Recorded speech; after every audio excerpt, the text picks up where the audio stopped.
Hello दोस्तों, आपका स्वागत है आपके अपने चैनल बालक ज्ञान में। दोस्तों आज हम आप लोग के लिए हिंदी चैप्टर लाए हुए हैं। आपसे रिक्वेस्ट है कि वीडियो अंत तक देखिएगा। तो चलिए शुरू करते हैं। पहला जो क्वेश्चन है, प्यारे नन्हे बेटे को पाठ के लेखक कौन है? तो इसका आंसर है विनोद कुमार शुक्ल।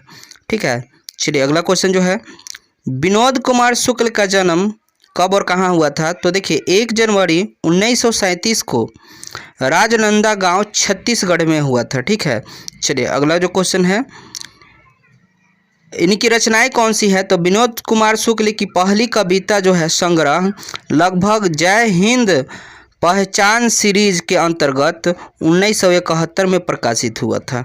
ठीक, चलिए अगला जो क्वेश्चन है, कविता संग्रह वह आदमी नया गरम कोट पहनकर चला गया विचार की संग्रह 1981 में, और उसके बाद जो है सब कुछ होना बचा रहेगा, ये जो प्रकाशित हुआ था 1992 में। उसके बाद जो है अतिरिक्त नई, ये हुआ था 2001 में हुआ था। ठीक है, चलिए अगला जो क्वेश्चन है, विनोद कुमार शुक्ल के उपन्यास। तो दोस्तों देखिए उनकी उपन्यास जो है कई हैं, जो कि पहला देख लीजिएगा, नौकर का कमीज, खिलेगा तो दिखेगा, और दीवार में एक खिड़की रहती है। ये दोस्तों जो है विनोद कुमार शुक्ल की उपन्यास है। ठीक है, चलिए अगला जो क्वेश्चन है, विनोद कुमार जी का जो है संग्रह जो है कहानी संग्रह वो कौन सी है? तो ये पहला जो है पेड़ पर कमरा, और दूसरा का जो है महाविद्यालय। ठीक, चलिए अगला जो क्वेश्चन है, देखिए अब यहाँ क्वेश्चन जो हम लोग बात करेंगे, ठीक है ना, बिटिया से क्या सवाल किया गया?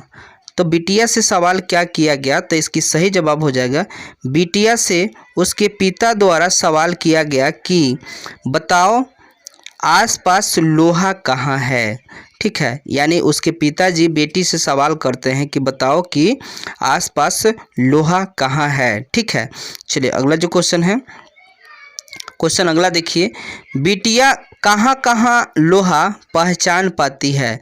तो देखिए बेटिया जो है अपने आसपास लोहा पहचान पाती है। उसके आसपास चिमटा, फावड़ा, कुदाली, वसूला, खुरपी, बैलगाड़ी की पहिया अपने आसपास लोहे की पहचान करती है। ठीक है, चलिए अगला जो क्वेश्चन है, देखिए लोहा क्या है, इसकी खोज क्यों की जा रही है? तो दोस्तों देखिएगा इस पाठ में भिलाई बलडीला जो है छत्तीसगढ़ की राज्य में स्थित है। यानी ये पाठ की जो बात की गई है वो भिलाई की गई है, जो कि छत्तीसगढ़ में स्थित है।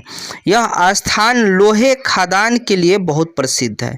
ठीक है, लोहा एक धातु है जिसका उपयोग अधिक हो रही है, इसी के लिए लोहे की खोज की जा रही है। ठीक है, उम्मीद है आप लोग समझ गए होंगे। ठीक, चलिए अगला जो क्वेश्चन है, इस घटना से उस घटना तक यह किन घटनाओं की चर्चा है?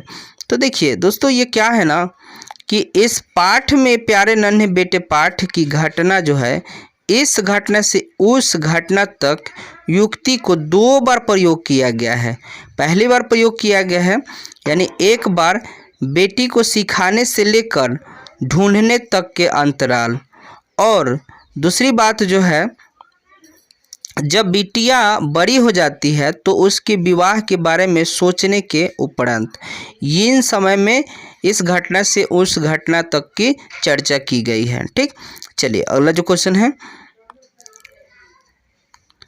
कि हर तो वो आदमी जो मेहनत काश लोहा है, हर वो औरत दबी सताई बोझ उठाने वाले लोह का अर्थ स्पष्ट करे। ठीक है, ये अर्थ स्पष्ट करने वाला है। ठीक, तो देखिएगा यहाँ पर कहा गया है कि प्रस्तुत पंक्तियाँ जो है प्यारे नन्हे बेटे पाठ से ली गई है, जिसके लेखक विनोद कुमार शुक्ल हैं।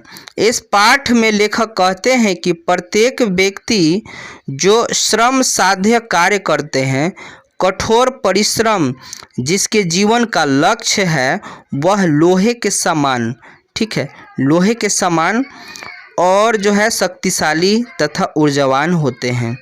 उसी प्रकार बोझ उठाने वाली दमन तथा शोषण की शिकार महिला भी लोहे की समान शक्ति तथा ऊर्जा से संपन्न होती है। ठीक, चलिए अगला जो क्वेश्चन है, देखिए कवि लोहे की पहचान किस रूप में करते हैं? यही पहचान उनकी पत्नी किस रूप में कराती है? ठीक, तो देखिए क्या है यहाँ पर, कवि लोहे की पहचान अपने आसपास की वस्तुओं के माध्यम से कराते हैं जिनके द्वारा लोहे से बने वस्तु हैं। चलिए आगे इसी में देखिएगा, यही पहचान उनकी पत्नी आसपास उपलब्ध वस्तु से कराती है। वह चाकू, बाल्टी और अन्य लोहे की वस्तुओं से अपनी वो लोहे की पहचान कराती है। ठीक है।